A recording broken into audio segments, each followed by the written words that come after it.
안녕하세요. 자, 이번 시간에는 한국어 품사별 특성의 마지막 시간입니다.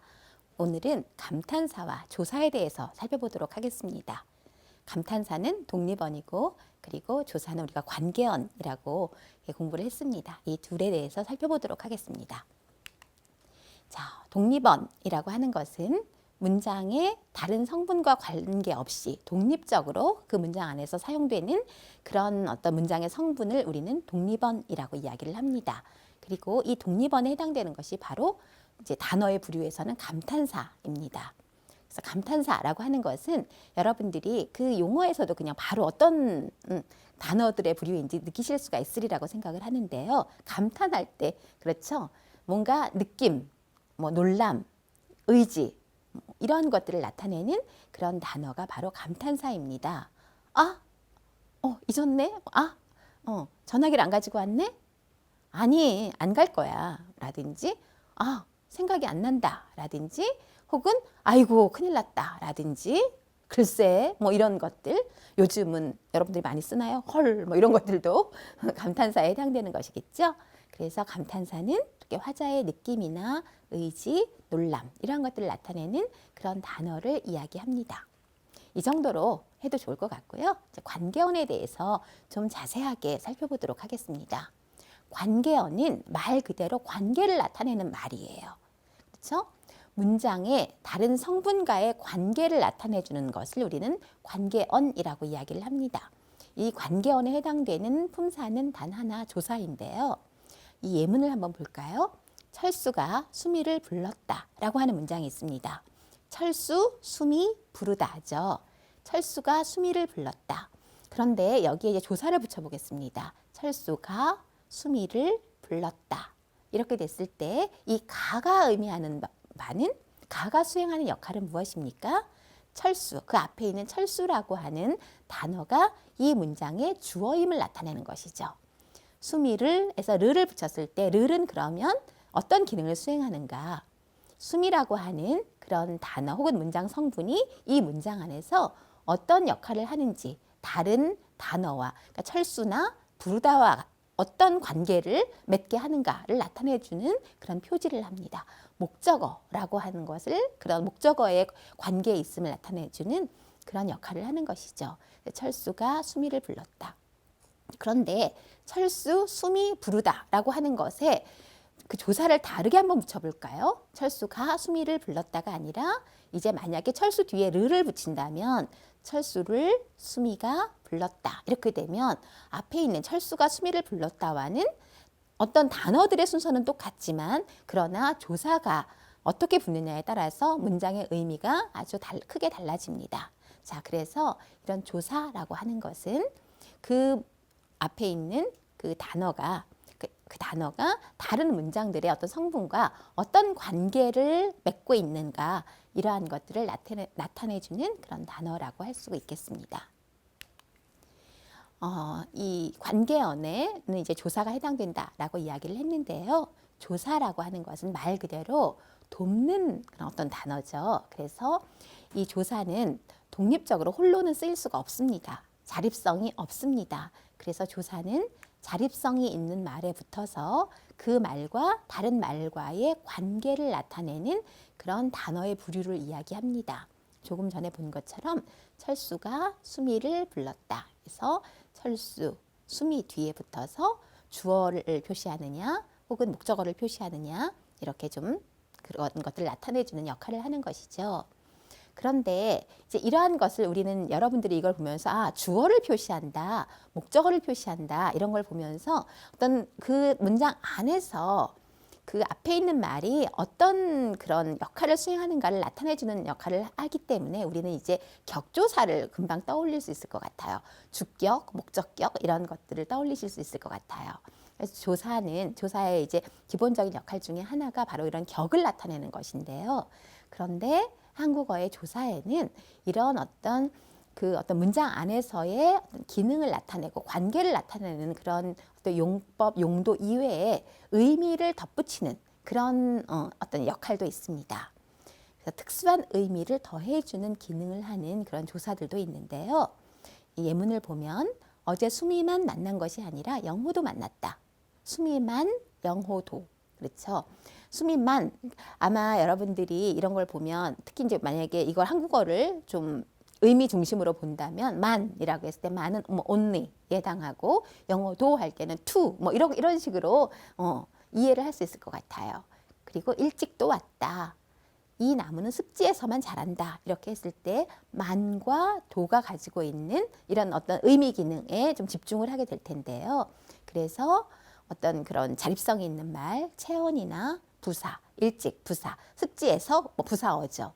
이런 데 붙어서 의미를 더해주는 그런 기능을 하는 그런 조사도 있습니다. 그래서 조사는 이제 크게 세 가지로 나누어 볼 수가 있는데요. 첫 번째가 격조사입니다. 수미가 철수를 불렀다라고 했을 때 가를과 같은 것이죠. 그 앞에 있는 말이 다른 어떤 문장 성분과 어떤 관계에 있는지를 보여주기 위한 그런 조사가 바로 격조사입니다. 그래서 이 격조사는 우리가 앞에서 공부한 문장 성분과 아주 밀접한 관련이 있습니다. 주격, 그러니까 주어가 있었죠. 그다음 보어가 있었죠. 목적어가 있었죠. 그리고 관형어가 있었고 서술어가 있고 부사어가 있고 그다음에 이제 여기 맨 마지막에 혹격이 있는데 혹격은 그렇다고 호어가 있지는 않았어요. 그렇죠? 무엇이 있었나요? 독립어가 있었습니다. 그렇죠? 독립어. 물론 독립어에 굉장히 중요한 역할을 하는 것이 그러니까 감탄사 뭐 이런 것들도 있지만 영희야, 수미야 이런 것, 뭐 님이시여 뭐 이런 것들이 바로 이시여, 야 이런 것들이 혹격 조사에 해당되는 것인데요. 그래서 이렇게 어떤 문장 성분과 관련이 있는 그런 조사들이 바로 격조사가 되겠습니다. 그래서 관형격 조사가 좀 낯설까요? 관형격 조사는 어떤 관형어의 역할을 하는 것이죠. 그런데 그런 체언 뒤에 붙어서 관형어의 역할을 하려면 어떤 게 있을까요? 관형어, 지난 시간에 우리 공부했죠. 그 관형어, 관형사는 새 책 할 때 새라든지 모든 책 이렇게 할 때 모든 같은 것들이 관형사였어요. 그렇죠? 그런데 관형어의 역할을 할 때는 관형사뿐만 아니라 관형사형도 관형어의 역할을 해요. 그렇죠? 읽은 책, 산 책 이런 것들도 되죠. 그런데 그러면 체언 뒤에 조사가 붙어서 관형어가 되려면 어떻게 해야 될까요? 우리의 책, 언니의 책 할 때 의, 그렇죠? 그래서 관형격 조사는 의가 여기에 해당합니다. 그리고 서술격 조사는 이다. 그렇죠? 체언 뒤에 이다가 붙어서 그것이 서술어의 역할을 하게 하는 거죠. 나는 대학생이다. 나는 대학생. 안 되잖아요. 문장이. 그런데 그 체언 뒤에 이다를 붙여서 서술격 조사 이다를 붙여서 나는 대학생이다. 나는 대학생이고 동생은 고등학생이다. 할 때 이다, 이고 뭐 이런 것, 이면, 이라서 이러한 것들이 그 서술격 조사 이다의 활용형이죠. 그리고 이 서술격 조사는 그 조사라고 하는 것은 형태가 변하지 않는다라고 했어요. 기본적으로. 그렇죠? 불변어입니다. 그런데 유일하게 서술격 조사만이 활용을 한다. 용언처럼 활용을 한다라고 이야기를 했죠. 자, 그리고 이제 부사격 조사는 부사어를 만들어주는 것을 부사격 조사라고 하고요. 그 다음에 혹격 조사는 누군가를 부를 때 덧붙이는 조사를 혹격 조사라고 합니다. 이 중에서 다 살펴보기에는 너무 주어진 시간이 짧아서요. 주격 조사와 그리고 그 부사격 조사를 좀 살펴볼 예정이고요. 왜냐하면 주격 조사와 그 보조사 그리고 또 보조사와 부사격 조사 이것들을 굉장히 좀 혼동하는 그런 경우들이 있는 것 같아요. 그래서 이것들을 조금 분명하게 이해하고 또 구분짓는 그런 어떤 방법에 대해서 좀 설명을 드리도록 하겠습니다. 그 다음에 이제 격조사가 아니라 아까 의미를 덧붙이는 그런 역할을 하는 조사가 있다라고 이야기를 했죠. 바로 그것이 보조사입니다. 그러니까 그 앞에 있는 말이 그 다른 어떤 문장 안에 있는 다른 성분들과 어떤 관계를 맺고 있는지를 나타내는 것이 아니라 그냥 특별한 의미를 덧붙이는 역할을 하는 조사가 보조사입니다. 그리고 접속조사는 그런 어떤 그 체언과 체언을 연결해주는 그런 어떤 조사를 접속조사라고 하죠. 그래서 이제 조사의 종류에는 이렇게 격조사와 보조사와 접속조사가 있다. 이렇게 이해를 하시면 좋겠고요. 격조사에서 주격조사를 좀 보도록 하겠습니다. 주격조사에 대해서는 여러분들이 아주 잘 알고 있어요. 주격조사는 대표적으로 이가, 그렇죠? 이가. 그래서 산과 들에 꽃이 피기 시작했다라고 했을 때 꽃이 이, 그리고 봄이면 진달래가 핀다 가. 그렇죠?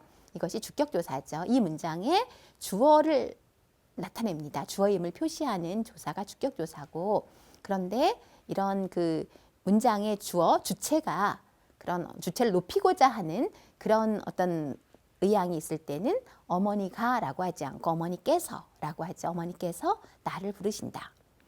그리고 또 그 어떤 주체가 개인이 아니라 단체나 기관이나 이럴 때는 가라고 하지 않고 에서를 쓰죠. 우리 학교에서 그 행사를 주관한다. 여기서 우리 학교에서, 우리 학교 가의 의미로 우리 학교에서, 이건 장소에서의 의미는 아닙니다. 우리 학교에서 그 행사를 주관한다. 이렇게 하죠. 그래서 이가, 깨서, 에서라고 하는 것이 주격조사로 사용됩니다. 자, 그러면 나는 대학생이다 라고 이야기했을 때 나는은 이 문장에서 어떤 성분입니까? 나는이라고 하는 것은 주어죠. 그렇죠? 그리고 대학생이다는 서술어입니다. 그러면 나는 할 때 이 주어를 나타내는데 는이라고 하는 조사가 쓰였는데 여기 주격조사에는 이 가와 깨서와 에서만 있는데 그러면 나는이라든지 동생은 할 때 은는은 그러면 주격조사가 아닙니까? 이렇게 질문할 수 있을 것 같아요. 자, 답은 아닙니다. 주격조사가 아닙니다. 왜요? 주어를 표시하는데 왜 주격조사가 아니죠? 이렇게 질문할 수도 있겠는데요. 왜 아닐지 한번 생각해 보죠. 자, 나는 대학생이다.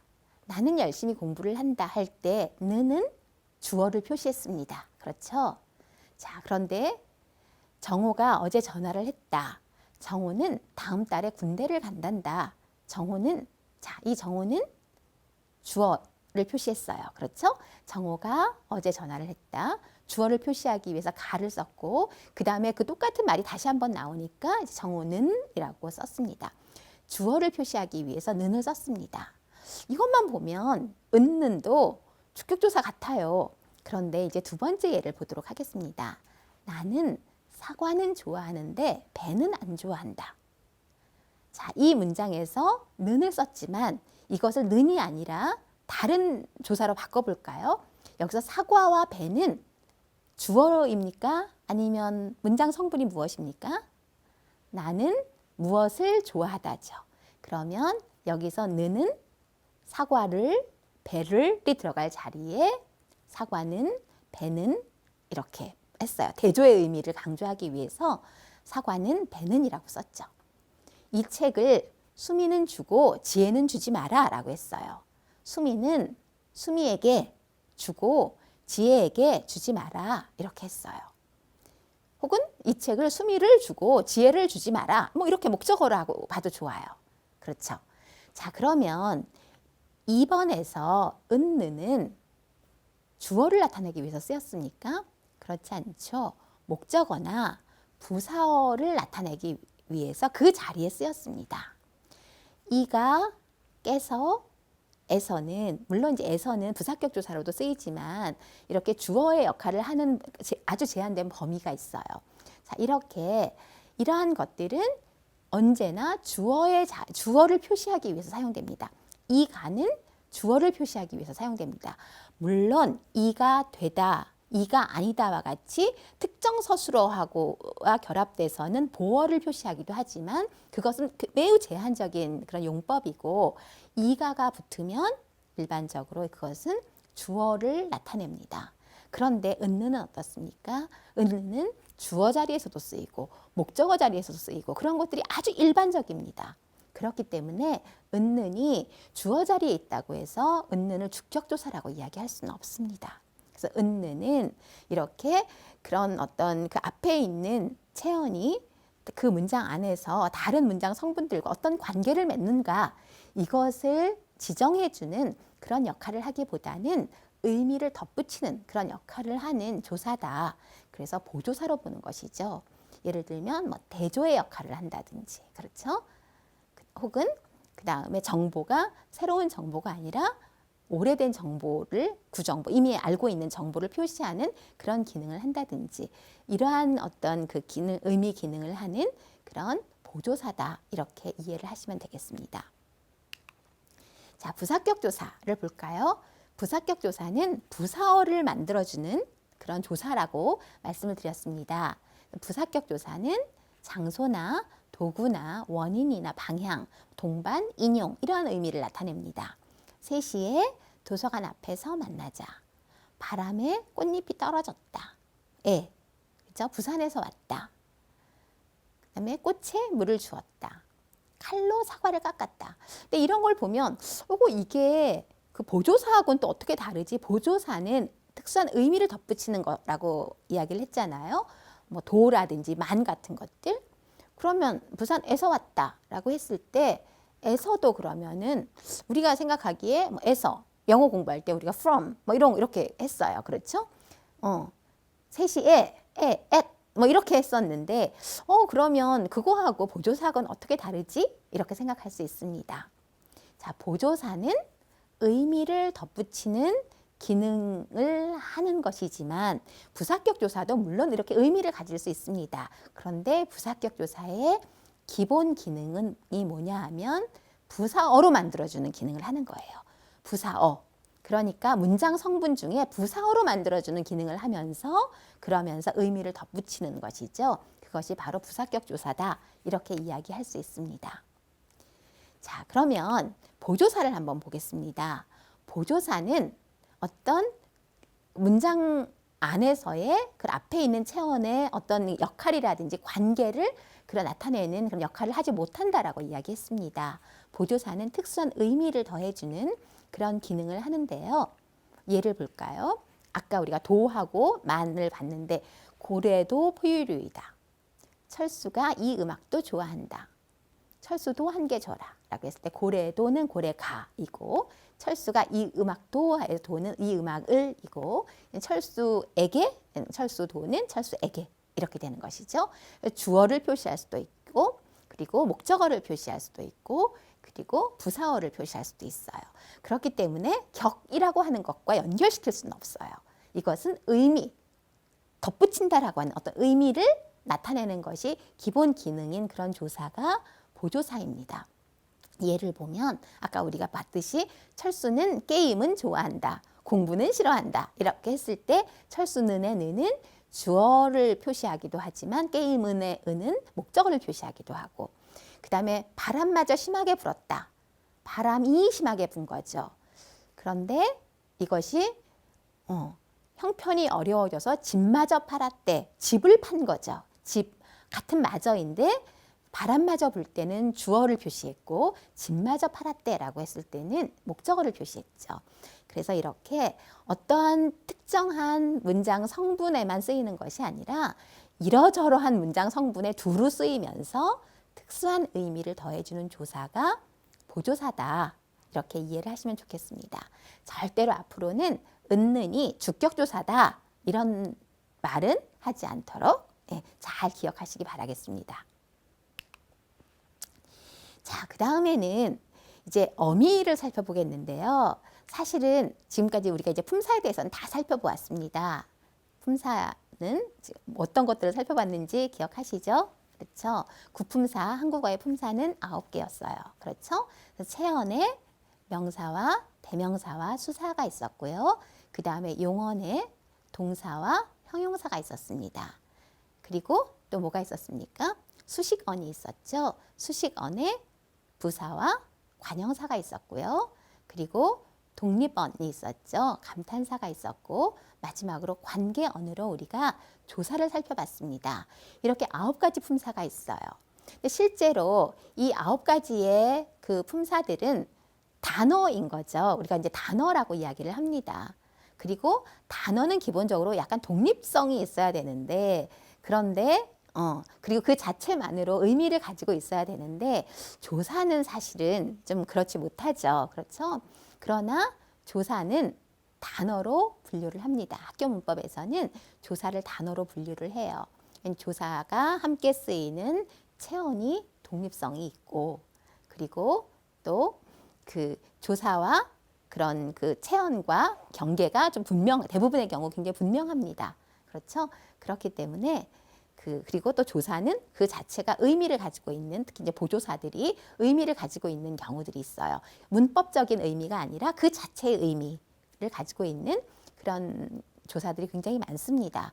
그렇기 때문에 조사는 단어로 분류를 하는데, 그런데 이 한국어의 어떤 그런 문법 요소 중에서 단어로 분류가 되지 않지만 굉장히 중요한 기능을 하는 요소가 있어요. 그러니까 어미를 한번 좀 생각해 보도록 하겠습니다. 이 어미는 우리가 단어로 인정하지 않습니다. 왜냐하면 그 어미와 함께 사용되는, 그러니까 어미는 용언이 활용될 때 사용되는 거잖아요. 그렇죠? 그런데 용언 그 자체가 자립성이 없습니다. 실질적인 의미를 가지고 있긴 하지만 그 자체가 자립성은 없어요. 뭐 가다, 오다, 보다, 그 다음에 따뜻하다, 그 다음에 춥다, 아프다, 이런 형용사, 이러한 것들이 우리가 지금 가다, 보다, 예쁘다, 아프다 이렇게 이야기를 하지만, 그리고 사전에도 그렇게 등재가 되어 있지만 사실은 다라고 하는 것은 우리가 그냥 붙인 것이죠. 기본형이라는 이름으로 붙인 것이고, 가고, 가면, 가서 이렇게 어미와 늘 결합을 하게 되죠. 갑니다, 이런 식으로. 그래서 그 용언이라고 하는 거, 용언의 어간이라고 하는 것은 굉장히 불완전한, 그 자체로는 그런 어떤 독립적으로 사용될 수 없는 그런 형태소예요.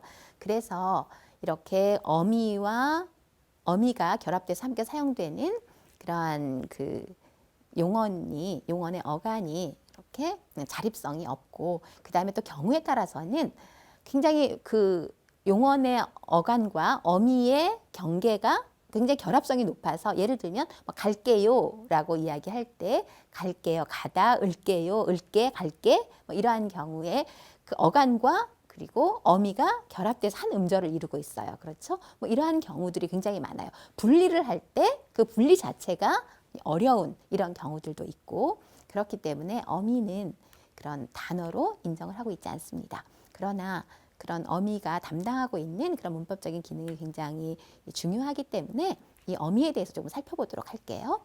자, 어미는 기본적으로 이제 우리가 어미를 생각할 때는 어간을 떠올리지 않을 수가 없어요. 그렇죠?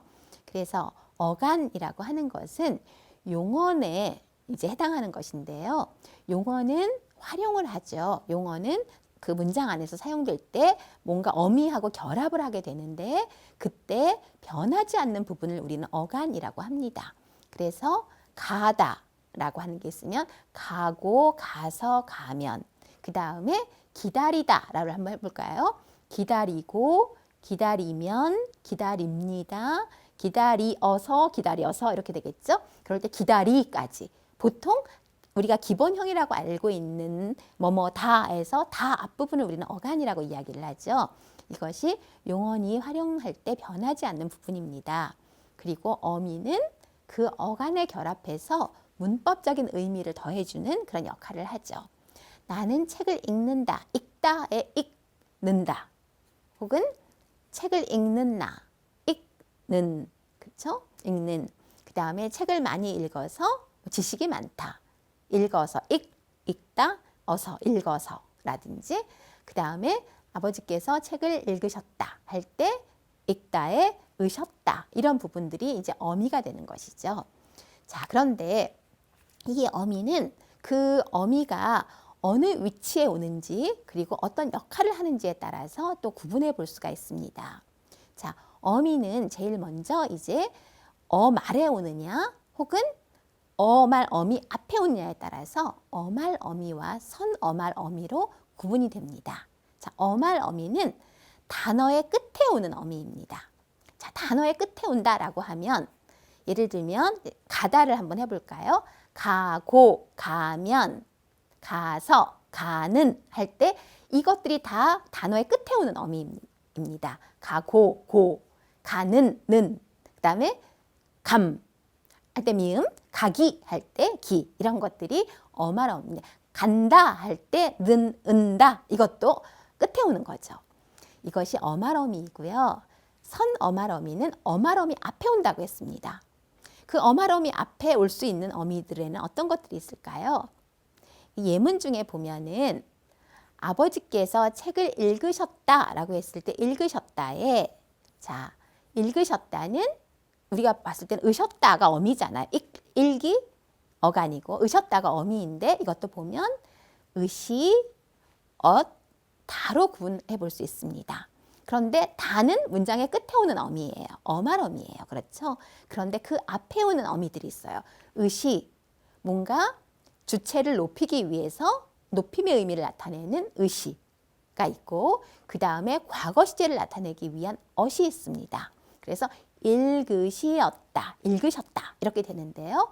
그래서 여기서 으시와 어떤 그 주체 높임을 나타내는 으시와 그 다음에 어떤 과거 시제를 나타내는 엇 같은 것들을 우리는 어말어미 앞에 오는 선어말어미라고 이야기합니다.